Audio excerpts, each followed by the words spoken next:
Chemistry class 9 बाब 7 electrochemistry सबक 13 electroplating on steel आया केमिस्ट्री उस्ताद नजीला चन्ना अवां खे सिंधानंद स्कूल में भलीकार असां जो के लेक्चर जा मौजू आहिनि electroplating on steel society and science electroplating on steel में असां मुख़्तलिफ़ तरीक़ेकार पढ़ंदासीं त स्टील ते ऐं ॿियनि अंसरनि ते कीअं असां इलेक्ट्रोप्लेटिंग करे ॿिए कंहिं धातुअ जो तओ चाढ़ींदा आहियूं ऐं आख़िर में सोसाइटी ऐं उन में साइंस जो किरदारु पढ़ंदासीं electroplating on steel The process of deposition of metal at the surface of other metal through electrolysis is called electroplating. Electrolysis जी मदद सां हिकिड़े धातुअ जे मथाशिरे ते कंहिं ॿिए धातुअ जे तह चाढ़ण खे इलेक्ट्रोप्लेटिंग चइबो आहे जेकॾहिं का शइ स्टील जी आहे उन जे मथां कंहिं ॿिए धातुअ जो तह चाढ़ियूं था त उनखे चइबो इलेक्ट्रोप्लेटिंग ऑन स्टील इलेक्ट्रो माना बिजलीअ जी मदद सां प्लेटिंग यानी तह चाढ़णु ही बिजली हिते बैटरी ॾींदा आहियूं उन जी मदद सां बिजलीअ जे मदद सां हिते कीमियाई अमल थींदो आहे ऐं पोइ हितां जेके धातुअ जा आयन्स आहिनि उहे हिते अची करे इलेक्ट्रॉन वठी करे पाण एटमनि में तब्दील थी हिन जे मथां तह चाढ़े छॾींदा आहिनि तंहिंजे करे हिनखे चइबो आहे इलेक्ट्रोप्लेटिंग यानी बिजलीअ जी मदद सां तह चाढ़णु नंबर पहिरियों तरीक़ेकार आहे टिन plating Steel spoon can be tin plated by using acidified tin sulfate as electrolyte. Steel जे चमचनि ते या ॿियनि शयुनि ते टिन जो असां मथां तह चाढ़ींदा आहियूं हेॾां टिन जो एनोड रखिबो आहे ऐं इलेक्ट्रोलाइट जेको आहे टिन सल्फेट हुजे या ॿियो को टिन जो लूणु हुजे त उन जी मदद सां असां इलेक्ट्रोलाइट जेको आहे उहो ऐं हेॾां टिन रखी करे ऐं हिन जे मथां उन जो टिन जो तह चाढ़ींदा वेंदा आहियूं इनखे असां चऊं था टिन plating Tin metal is used as anode and steel spoon is used as cathode. टिन यानी जेको तव्हां जंहिंजो तओ चाढ़णु चाहियो था उनखे एनोड जे तौर ते रखियो वेंदो आहे ऐं जंहिं शइ जे मथां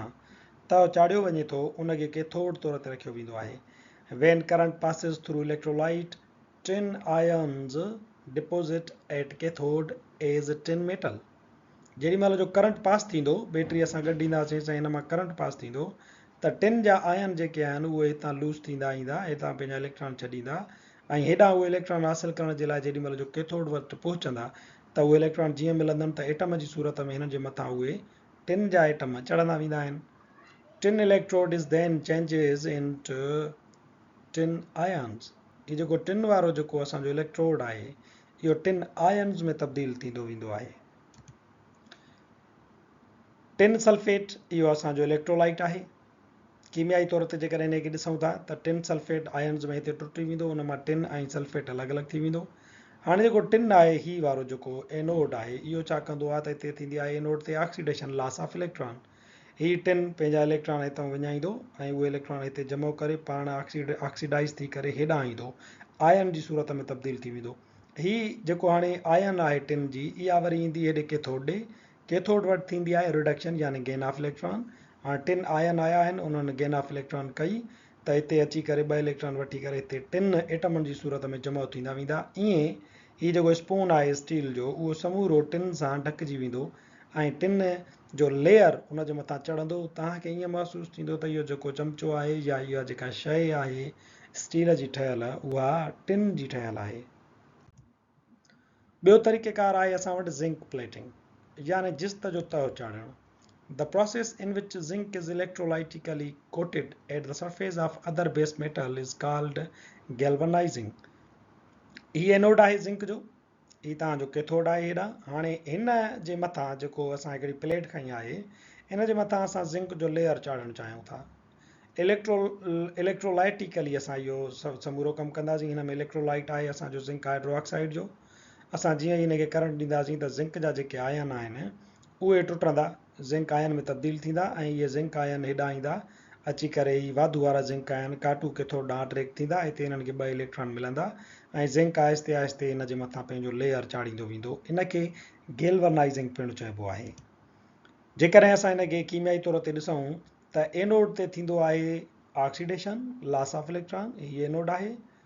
ही ज़िंक एटम ॾेखारियल आहे ॾिसो हुते छा थो थिए ज़िंक पंहिंजा ॿ इलेक्ट्रॉन विञाया आहिनि हितां ज़िंक जो एटम ॿ इलेक्ट्रॉन विञाईंदो उहे इलेक्ट्रॉन विया मथे इहो ज़िंक आयन में तब्दील थी हिन इलेक्ट्रोलाइट में शामिल थी वेंदो ऐं पोइ वेंदो कैथोड ॾे कैथोड ते छा थींदो आहे reduction gain of electron cathode ॾे ज़िंक आयन आयो पंहिंजा इलेक्ट्रॉन विञाए करे, एनोड इलेक्ट्रॉन जाम आहिनि, नेगेटिव चार्ज वाधू खे छिकींदी। जीअं ई ज़िंक इन वटि ईंदो त ॿ इलेक्ट्रॉन हासिल करे हिते एटमनि जी सूरत में जमो थींदो वेंदो ऐं इन जे मथां पंहिंजो तह चाढ़े छॾींदो। इन खे चइबो आहे गैल्वनाइज़िंग यानी ज़िंक प्लेटिंग। टियों असां वटि तरीक़ेकार आहे सिल्वर प्लेटिंग। सिल्वर प्लेटिंग में बि असां ईअं कंदासीं त जेको एनोड आहे जंहिंजो तह चाढ़णो आहे उनखे एनोड तौर ते रखंदासीं ऐं जंहिंजे मथां तह चाढ़णो आहे उनखे असां रखंदासीं कैथोड जे तौर ते। कीमियाई तौर ते इहो अमल ईअं ई थींदो। एनोड ते थींदी असांजी ऑक्सीडेशन, हीअ एनोड आहे, एनोड ते लॉस ऑफ इलेक्ट्रॉन थींदो ऑक्सीडेशन। हे सिल्वर आहे, सिल्वर हिते पंहिंजो इलेक्ट्रॉन ॾेई छॾियो ऐं पाण जेको आहे सो वाधू आयन जो थी करे इलेक्ट्रोलाइट में शामिल थी वियो। इलेक्ट्रोलाइट आहे सिल्वर नाइट्रेट जो। हाणे इहा सिल्वर वाधू वारी थी वई, हिन काटू ॾे छिकजंदी, अट्रैक्ट थींदी। ही काटू आयन, काटू वारो असांजो कैथोड जेको आहे इनखे छिकींदो, इनखे इलेक्ट्रॉन ॾींदो। सिल्वर इलेक्ट्रॉन वठंदो, कैथोड ते रिडक्शन कंदो, इलेक्ट्रॉन गेन कंदो, हिन ते जमो थींदो वेंदो ऐं हिन जे मथां लेयर चाढ़े छॾींदो। स्पून ॾिसंदे ई ॾिसंदे समूरो सिल्वर जी प्लेट या तह सां ढकिजी वेंदो ऐं चमच जेको आहे स्पून उहो असांखे सिल्वर जो लॻंदो। इन प्लेटिंग खे असां सिल्वर प्लेटिंग चऊं था, छो त कंहिं बि धातुअ जे मथां तव्हां सिल्वर जो तह चाढ़ियो था। ॿियो तरीक़ेकार आहे क्रोमियम प्लेटिंग। क्रोमियम पिणु हिकिड़ो धातु आहे, जीअं सिल्वर, ज़िंक ऐं टिन हुया। क्रोमियम जो बि असां ईअं ई एनोड ठाहींदासीं ऐं एनोड जेको आहे उनजो तह वरी असांजो ही एनोड आहे वाधू चार्ज वारो। हेॾां असां चमच रखिया आहिनि या ॿियूं शयूं रखियूं आहिनि, चाबियूं आहिनि, उन्हनि जे मथां हिन ज़िंक क्रोमियम जो असांखे लेयर चाढ़णो आहे। जीअं ई असां हिनखे बैटरी सां कनेक्ट कंदासीं त हीउ जेको असांजो इलेक्ट्रोलाइट आहे हेठि जेको क्रोमियम सल्फेट आहे या क्रोमियम नाइट्रेट आहे, को बि क्रोमियम जो साल्ट हिते असां विझंदासीं ऐं पोइ हीउ क्रोमियम जीअं ई बिजली जो करंट मिलंदो त क्रोमियम हितां पंहिंजा इलेक्ट्रॉन हिनखे ॾेई पाण हेॾे अंदरि दाख़िल थींदा वेंदा। हीउ एनोड आहे, हिते थींदी ऑक्सीडेशन, पोइ हितां वरी इन कैथोड ॾे ईंदा अट्रैक्ट थी करे क्रोमियम जा आयन्स जेके वाधू वारा हूंदा, हिते उन्हनि खे इलेक्ट्रॉन मिलंदा, इलेक्ट्रॉन गेन करे हू हिननि स्पून्स जे मथां या चाॿियुनि जे मथां या ॿियो का शइ तव्हां रखी आहे, का बि को थांव आहे, को ॿियो औज़ार आहे, उनजे मथां चढ़ंदो वेंदो ऐं क्रोमियम जो हिननि ते तह चढ़ी वेंदो। जेकर हिन जो तव्हां केमिकल रिएक्शन ॾिसो त क्रोमियम सल्फेट पहिरियां हिते इलेक्ट्रोलाइट आहे, उहो आयोनाइज़ थींदो, क्रोमियम पॉजिटिव थी विया, सल्फेट नेगेटिव थी वियो। हाणे क्रोमियम एनोड ते थींदी ऑक्सीडेशन, क्रोमियम हिते एनोड ते पंहिंजा इलेक्ट्रॉन लूज़ कंदो, विञायई, पाण थी वियो 3 पॉजिटिव। हाणे इहो 3 पॉजिटिव अट्रैक्ट थींदो कैथोड ॾे, नेगेटिवली चार्ज वारे पासे ॾे, उते इलेक्ट्रॉन हासिल कंदो, कैथोड ते रिडक्शन थींदी, गेन ऑफ इलेक्ट्रॉन। क्रोमियम खे जीअं हिते कैथोड ते आयो त इलेक्ट्रॉन मिलियसि त हाणे एटम जी सूरत में हिते जमा थींदो वेंदो ऐं आहिस्ते आहिस्ते तव्हांजो हिते रखियल जेकी बि औज़ार आहिनि, थांव आहिनि, शयूं आहिनि, उहे क्रोमियम जे तहनि सां ढकिजी वेंदियूं। ईअं तव्हांजो जेको बेस मेटल आहे जेको पहिरियां हुयो उहो क्रोमियम जे तह सां ढकिजी वेंदो ऐं जेका थींदी आहे कोरोजन या रस्टिंग, उन खां इनखे क्रोमियम बचाईंदो। Society, technology and science. समाज में टेक्नोलॉजी ऐं साइंस जो किरदारु। Iron is the reactive metal. लोह हिकिड़ो आमिल धातु आहे। It can react with food items and can spoil food. लोह जे थांवनि में जेकॾहिं तव्हां खाधो था रखो त लोह जीअं त पाण रिएक्टिव आहे त खाधे सां उहो रिएक्शन कंदो ऐं खाधे खे ख़राबु करे सघे थो। इन जे करे लोह जे मथां वरी असां को बि ॿियो लेयर चाढ़ींदा आहियूं जेको नॉन रिएक्टिव हुजे, जेको ईअं रिएक्शन न करे। इन जे करे असां जिस्त जा थांव इस्तेमालु कंदा आहियूं या असां स्टील जा थांव इस्तेमालु कंदा आहियूं या माज़ी में कंजे जा थांव इस्तेमालु थींदा हुया। Tin is non toxic, less reactive and resistant to corrosion. Tin जेको आहे उहो नॉन टॉक्सिक आहे, ज़हरीलो कोन्हे को, लेस रिएक्टिव आहे, घटि आमिल आहे एंड रेजिस्टेंट टू कोरोजन आहे, यानी खाद खे रोकींदड़ आहे। Tin can not react with organic acids और salt present in food. Tin खाधे में मौजूदु लूण या जेके बि ऑर्गेनिक एसिड्स आहिनि, जेके बि हयातियाती तेज़ाब आहिनि, जीअं लीमे जे अंदरि हिकिड़ो एसिड हूंदो आहे, जीअं टमाटे जे अंदरि हिकिड़ो एसिड हूंदो आहे, जीअं टाटड़ी जेका इस्तेमालु कंदा उन में हिकिड़ो एसिड हूंदो आहे, उन्हनि सां टिन न लूण सां रिएक्शन कंदो, न ई वरी ऑर्गेनिक एसिड्स सां रिएक्शन कंदो। तंहिंजे करे tin plated cans are used for beverages and for storing foods. इन जे करे जेके बि मशरूबात इस्तेमालु थींदियूं आहिनि उहे तव्हां ॾिसंदव त टिन जे दॿनि में तव्हांखे पैक थियल मिलंदियूं ऐं खाधे खे पिणु टिन जी प्लेटुनि में तहनि में लेयर्स में उन्हनि खे स्टोर कयो वेंदो आहे। बोतल जेका मिलंदी आहे तव्हांखे जंहिंखे तव्हां सॾींदा आहियो ई टिन आहियो उहो उन ते नालो टिन इन जे करे पइजी वियो आहे जो उन जा जेके इहे बोतलूं आहिनि जेके दॿा आहिनि उहे टिन जा ठहियल हूंदा आहिनि तंहिंजे करे उहो असांजे समाज में टिन जे नाले सां मशहूरु थी वियो आहे। Silver is lustrous white metal. चांदी जेका आहे उहा चिमकणी लसी हिकिड़ी चमकीली धातुअ जो क़िस्म आहे।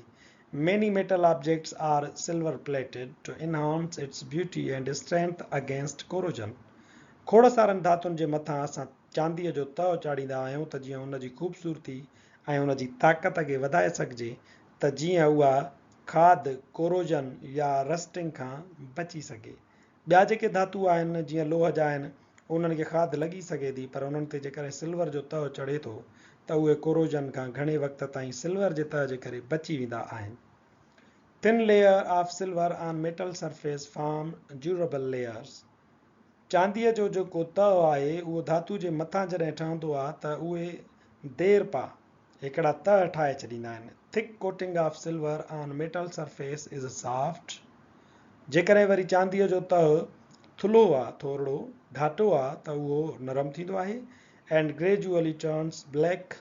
आहिस्ते आहिस्ते उहो काराइटिजी वेंदो आहे due to formation of silver sulphide. छो त इहा जेका सिल्वर आहे उहा सल्फर सां रिएक्शन करे सिल्वर सल्फाइड में तब्दील थी वेंदी आहे इन जे करे उहा